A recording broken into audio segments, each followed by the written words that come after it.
Assalamualaikum warahmatullahi wabarakatuh. Selamat pagi, perkenalkan nama saya Andi Sriwahyuni. Saya merupakan dosen di jurusan Akuntansi Politeknik Negeri Ujung Pandang. Pada kesempatan ini, saya akan mempresentasikan video pengajaran yang merupakan persyaratan untuk kegiatan Serdos 2025 gelombang 1 yang merupakan bagian dari pernyataan diri dosen untuk unjuk kerja Tridharma Perguruan Tinggi atau PDD, UKT, PDT.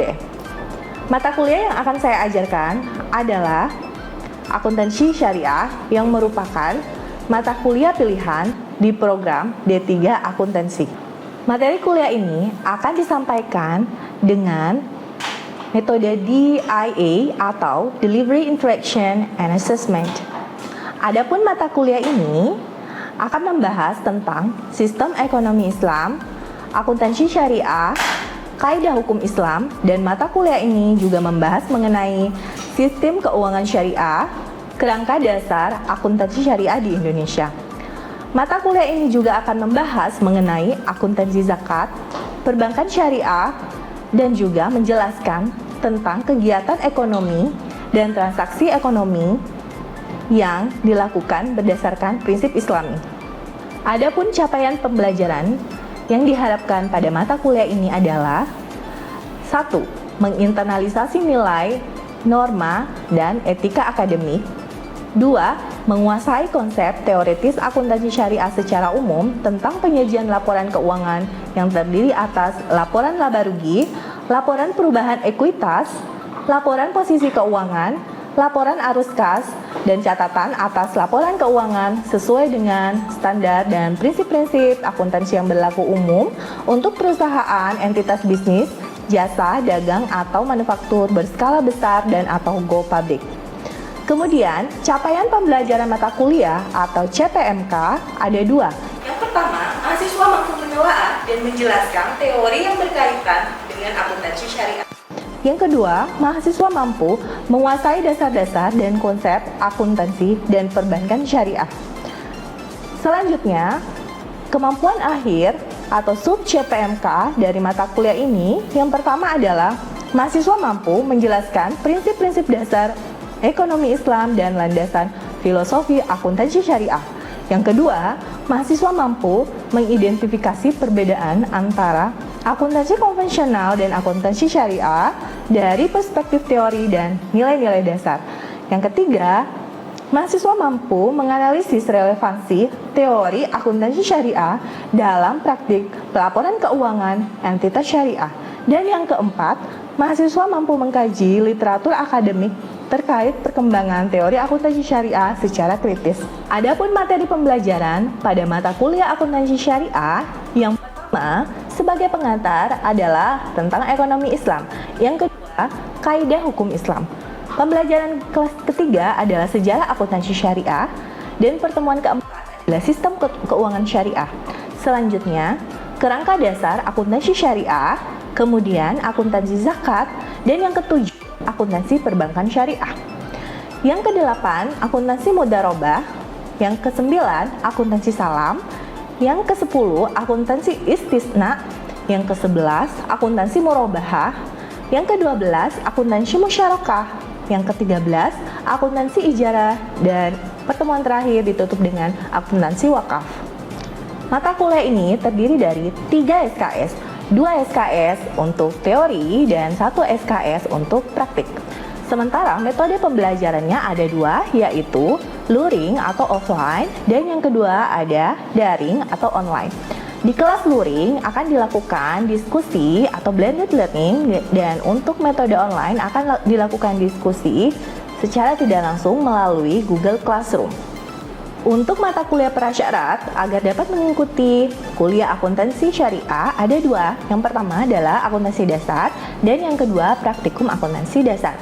Sementara untuk penilaian dan evaluasi akan ada 4. Yang pertama, soal dan kasus singkat. Yang kedua, rubrik penilaian soal. Yang ketiga, studi kasus. Dan yang keempat, presentasi. Semua ini akan diakumulasi dan memasuki komponen penilaian 80%. 10% komponen penilaian berasal dari kehadiran mahasiswa dan 10% berasal dari keaktifan mahasiswa di dalam kelas. Demikianlah video pembelajaran kali ini. Terima kasih atas perhatiannya dan salam semangat untuk kita semua. Saya Andi Sri Wahyuni, peserta Serdos Gelombang 1 2025, pamit undur diri. Assalamualaikum warahmatullahi wabarakatuh. Assalamualaikum warahmatullahi wabarakatuh. Waalaikumsalam warahmatullahi wabarakatuh. Selamat pagi. Pagi. Lemesnya belum sarapan ya. Selamat pagi. Pagi. Jadi hari ini adalah pertemuan pertama mata kuliah kita pengantar akuntansi syariah. Ya, jadi karena kalian mengambilnya dengan sadar, untuk itu kita perlu tahu secara garis besar apa yang akan kita pelajari di mata kuliah ini. Jadi Ibu review sedikit bahwa di sepanjang semester ini, semester 3, kita akan belajar tentang transaksi yang berdasar atas transaksi Islam atau transaksi syariah, kalian kenalnya. Nah, sebelum kita masuk ke transaksi-transaksi itu, Ibu mau tanya, ada yang pernah dengar jenis-jenis transaksi syariah? Nah, coba siapa yang tahu? Angkat tangan. Jenisnya saja.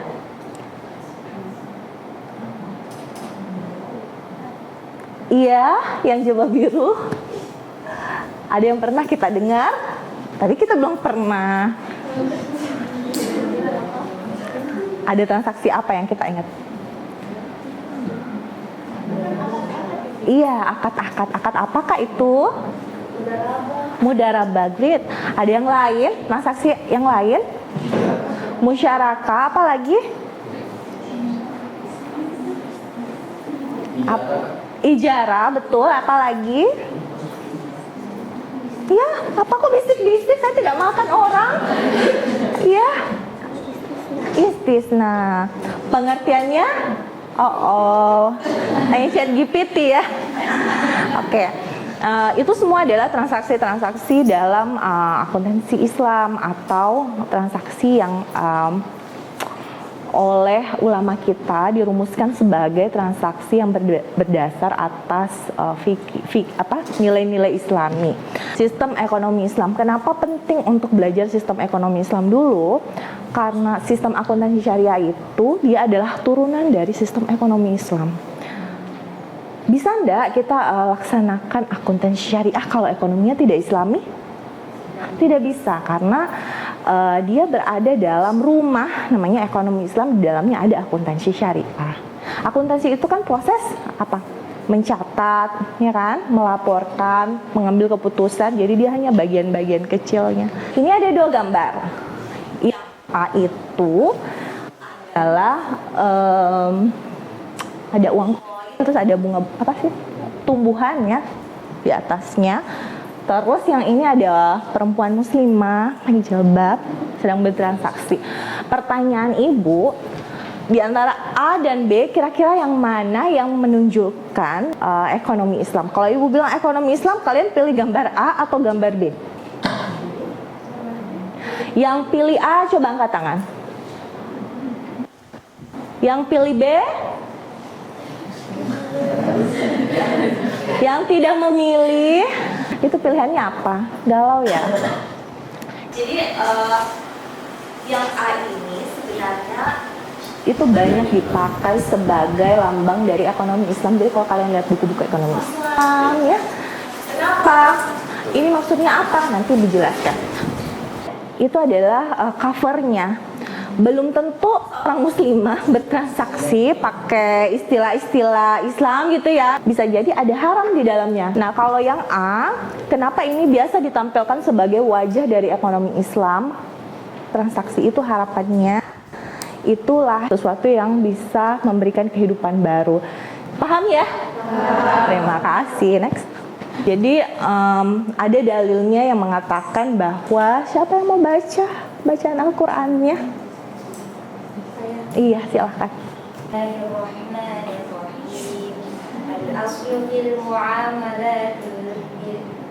الأصل في المعاملات الإباحة إلا أن يدل دليل على تحريمها. Artinya, pada dasarnya semua bentuk muamalah boleh dilakukan kecuali ada dalil yang mengharamkannya. Oke. Landasannya dalam muamalah atau transaksi syariah itu semua boleh dilakukan kecuali ada dalilnya tidak boleh. Boleh enggak transaksi online? Boleh dong. Memang ada larangannya? Tidak ada. Boleh enggak jual just tip? Boleh dong.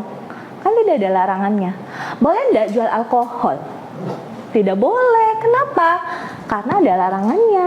Di dalam Islam kita tidak boleh mengkonsumsi alkohol. Jadi sepanjang tidak ada larangannya, semua boleh dilakukan. Tapi inti dari sistem ekonomi Islam itu sebenarnya adalah dia harus dijalankan berdasarkan syariat Islam yang benar.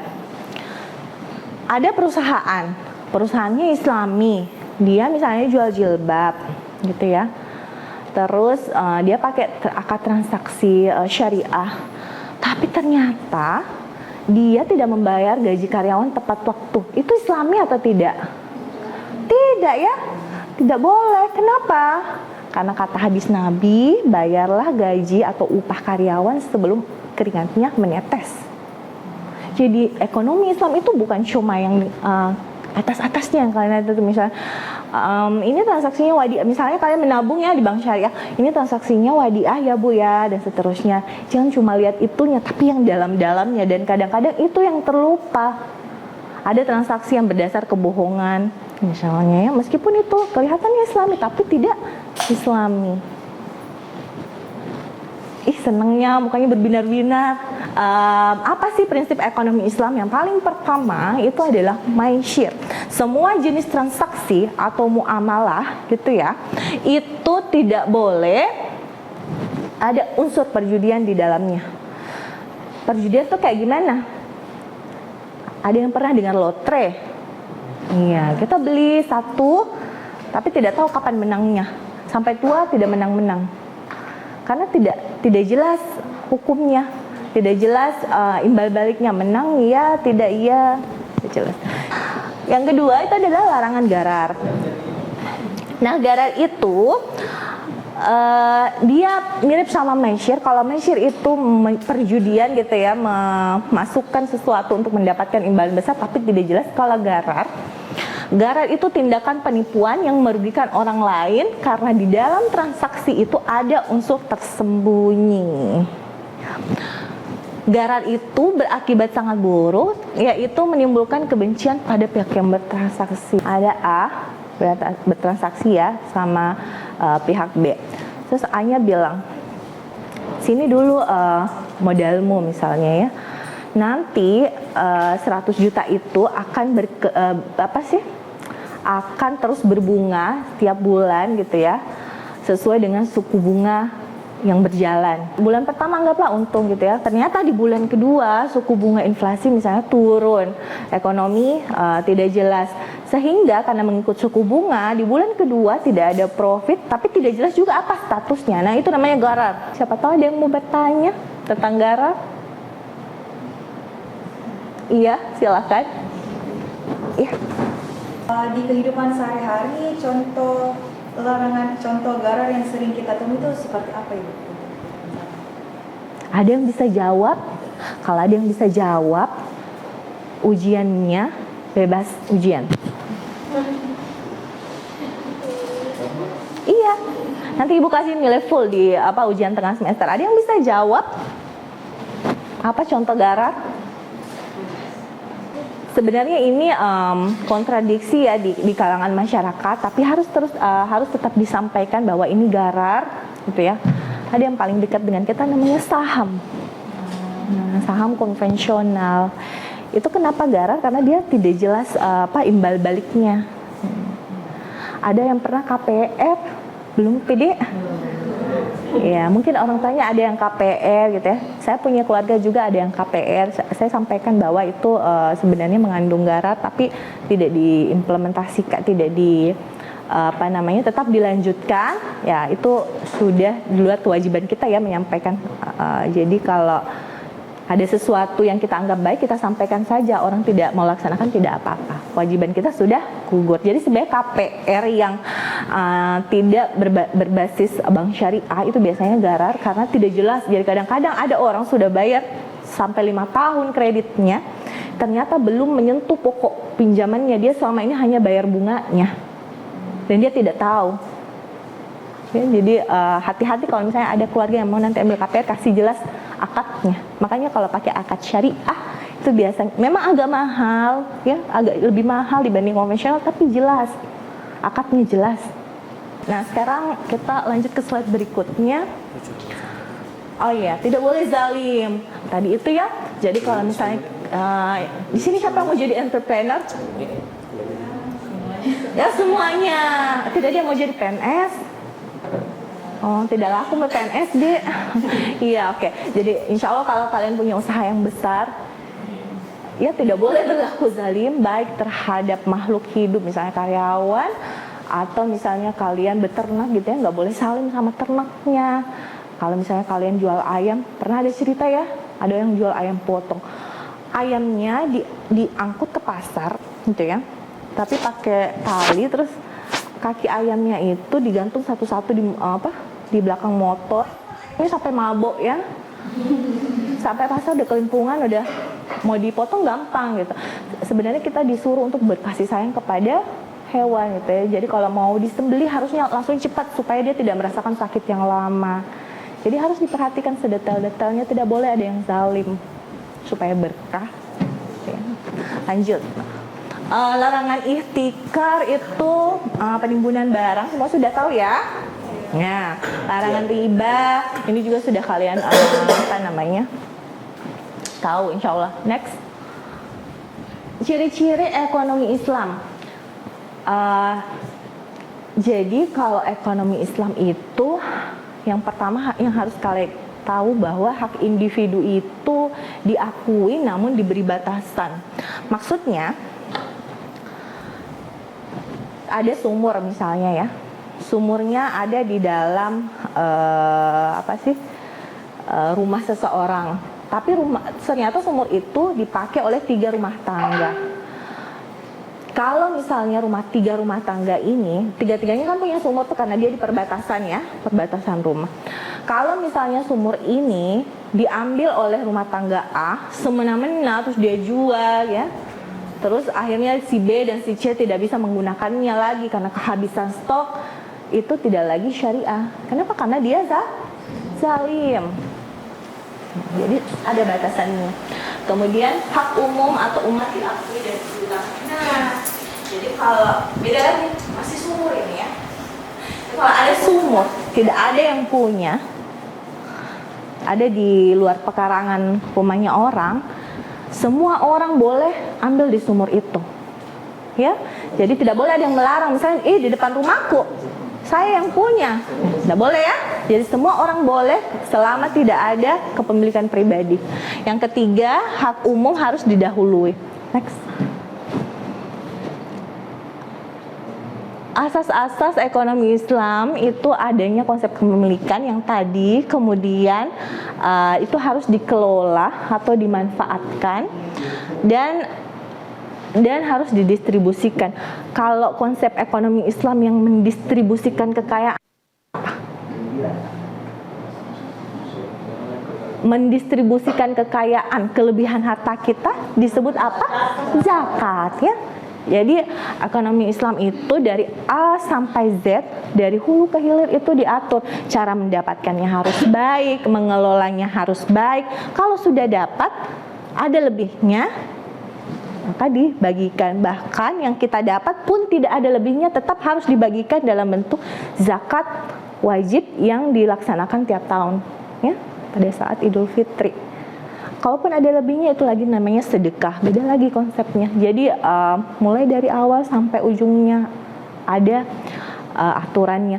Dan kalau kita praktekkan, dapat ibadah sebagai ibadah gitu ya, kita niatkan sebagai ibadah, dapat pahala nggak kita? Yakin dong, dapat nggak? Dapat. Bukan cuma sholat, kalau orang Islam ya, bukan cuma ke gereja gitu yang dapat pahalanya, tapi pun kita bertransaksi dengan nilai-nilai yang baik, itu pun dapat pahala. Jangan salah paham. Ini alimnya itu pergi sholat, pergi ini, tapi ternyata tidak bayar utang sama temannya, pinjam dulu 100, berbulan-bulan tidak ada bayar. Islamin enggak itu? Tidak, apalagi kalau pergi mall misalnya ya, belanja-belanja ternyata tidak bayar utang. Ada yang tersinggung? Enggak ada aja. Next.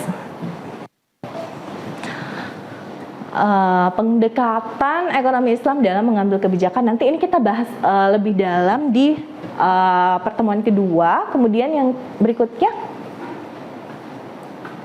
nah, ini ada kasus.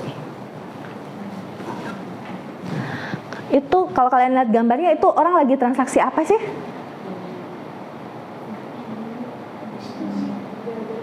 Kasih uang.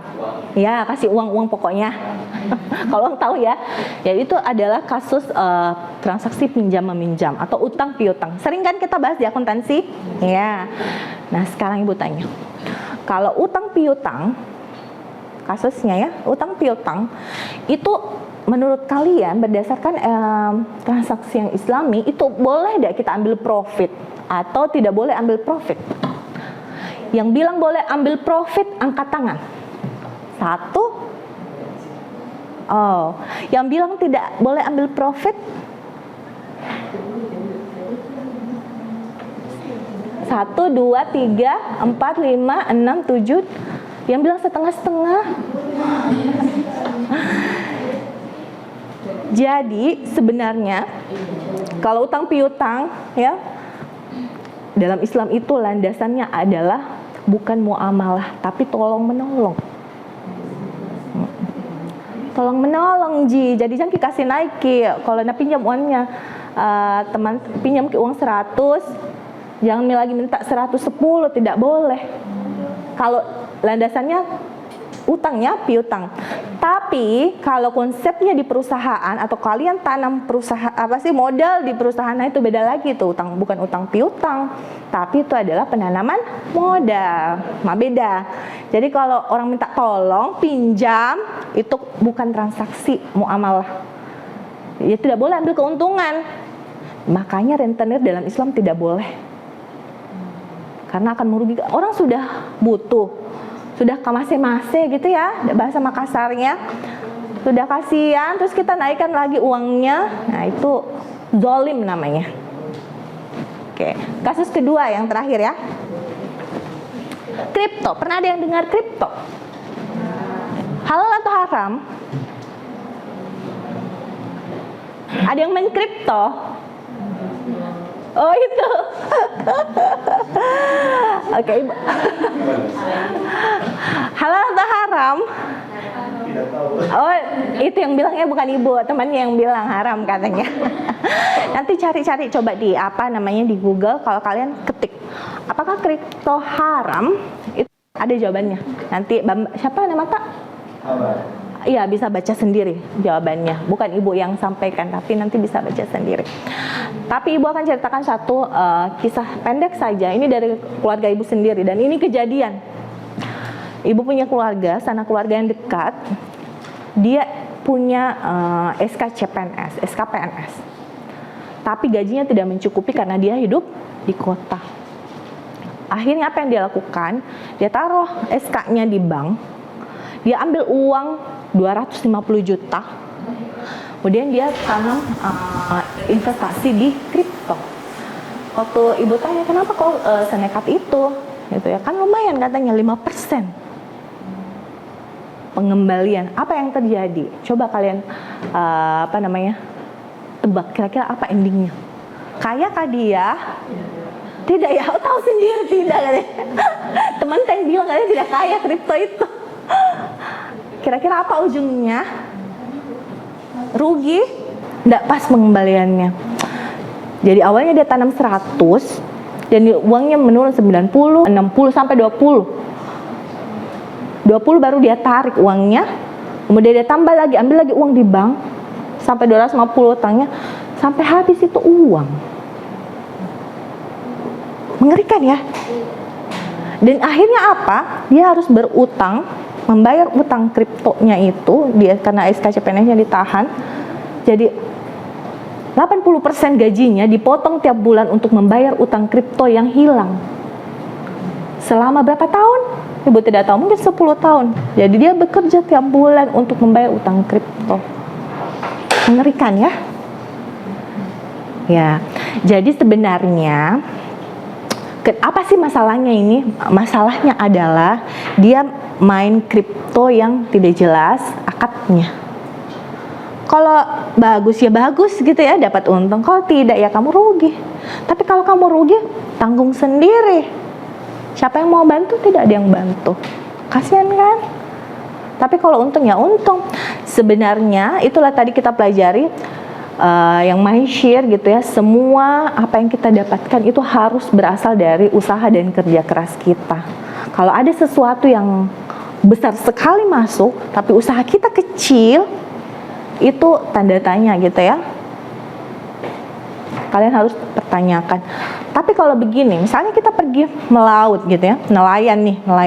Jadi, kan tadi konsepnya yang halal adalah yang dari kerja kita. Tapi kalau kita pergi melaut, mancing misalnya, ada nelayan, tiba-tiba ada ikan naik di perahunya. Itu kan ikannya naik tuh di perahunya sendiri, bukan dia ambil ya kan? Itu halal dah ikannya. Haram atau halal?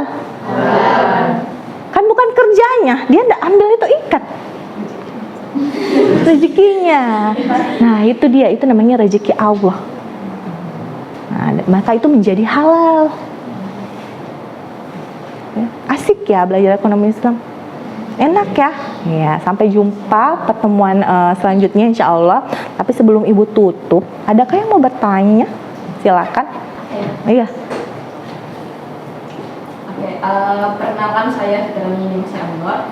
Baik, adapun pertanyaan saya itu seperti yang dijelaskan tadi ada transaksi riba. Nah, dalam Islam kan melarang transaksi riba. Bagaimana dengan orang-orang yang bekerja di bidang yang bersinggungan dengan riba itu? Bagaimana hukumnya? Iya, di bank konvensional ya. Iya. Ada yang mau coba jawab? Boleh kok menjawab, Ibu tidak marah, Ibu tidak makan, tidak kurangi nilainya. Jadi kelas itu tempat kita untuk diskusi, yang salah itu tidak apa-apa. Ada yang mau jawab kira-kira? Bagaimana dengan teman-teman kita? Atau mungkin nanti di sini mau ada yang mau jadi bankir misalnya.